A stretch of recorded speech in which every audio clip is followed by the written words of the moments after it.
The Denver Nuggets have taken a commanding 3-1 series lead, but it's not the most conventional way that we see them play so far this season.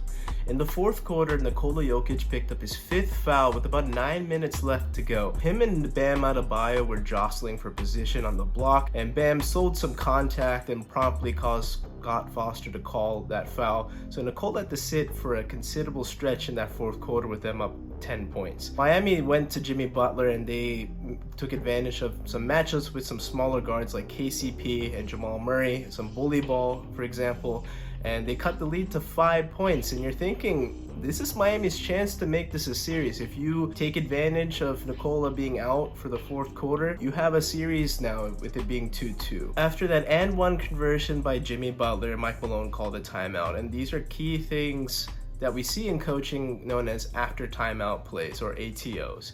And in that ATO, we saw Jamal Murray sprint up towards half court, turn on a dime to get his hips facing the basket to make a deep three, push that lead up to 8, and that was pretty much how Denver closed out the game. Jamal didn't have the best shooting nights, only 5 out of 17, but he was methodical operating the offense in Nikola Jokic's absence. I mean, 12 assists, 4 consecutive games in this finals where he had 10 plus assists, truly being a point guard in this series. And I'm loving it. I mean, him orchestrating the offense was key. And then we saw Bruce Brown, who had 21 points off the bench. I mean, in his sort of homecoming where he used to play college hoops, he played at the U. And to have this performance on this big a stage when your best player is marred with foul trouble, truly phenomenal performance by the Denver Nuggets. Denver coasted to another double-digit win. In all 3 of their wins so far, they've been by 10 plus points. Game 2 came down to the final shot that could have been sent to overtime. It just was a day where Miami hit a ton of threes and Denver was just undisciplined defensively. They just had some lapses and easily could have been a sweep, but it's just feeling like Denver is the better team. On a night where you see Nikola Jokic have just 23 points, he was marked by foul trouble. Jamal Murray goes 5 out of 17 for 15 points. You think Miami would be able to get the job done, tie up the series, and it could be a best of 3. Anything could happen then. But this just shows how deep Denver can be. We talked about Bruce Brown earlier. Let's give some shine to Aaron Gordon. This is probably the best game of his life. 27 points, 11 out of 15 shooting, 3 out of 4 from deep. He had an amazing game. In the second quarter, he had 15 points to give Denver a lead that they would never relent. He was a guy that was dependable. He made those short right wing 3-pointers and really was the difference in this ball game. Was the leading scorer, set the tone, and I just love what he brings to this team. He is a guy that can guard your best wing player. He guarded Kevin Durant. He guarded LeBron James in the conference finals. He'll get you on the block too with matchups against smaller guards like we saw in game 1 and earlier parts of this series. He's a guy that whatever you need from him, he will do to the best of his ability. Remember, he was a 4th overall pick from Orlando in 2014. Very high-flying player, has a lot of bounce, and basically thought was the second coming of Blake Griffin. But the difference between him and Blake Griffin is that he developed a jump shot. Blake took forever to develop a jump shot, and that was far too late, and he's now a bench player that gets very minimal minutes now. Aaron Gordon did that a lot earlier. He was a guy that would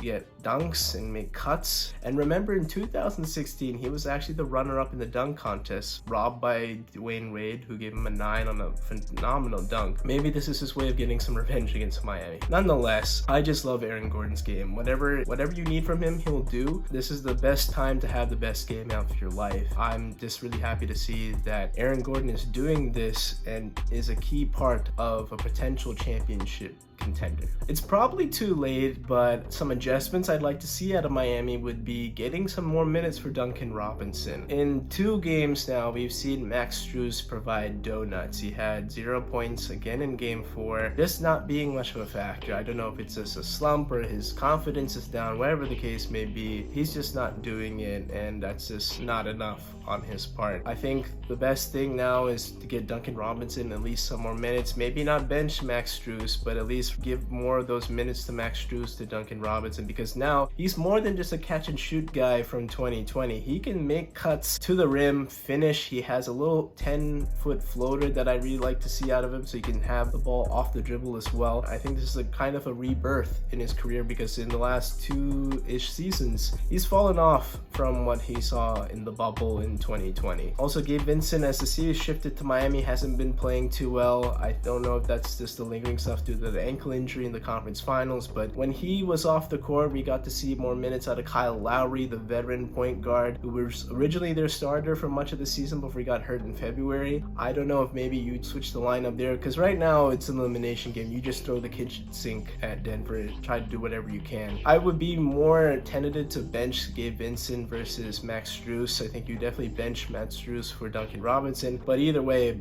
Kyle Lowry, Duncan Robinson deserve to get more minutes over Gabe Vincent and Max Strus respectively. Regardless of what adjustments we may see out of Miami heading into Game 5, I don't see Denver as a team that likes to play around with their food. With the exception of that first round series, which was a closeout game on the road, every other time they've been able to close out games. And I see them doing it. It's on their home court. They've waited so long to get this done. Mike Malone has coached this team so well to not have lapses. They seized the moment for sure. Miami's definitely going to come out desperately. It's going to be a lot closer than I think what we've seen in the last 2 games in Miami. It's just Denver's the better team. They'll get the job done. And I see them hoisting the Larry O'Brien trophy for the first time ever in franchise history.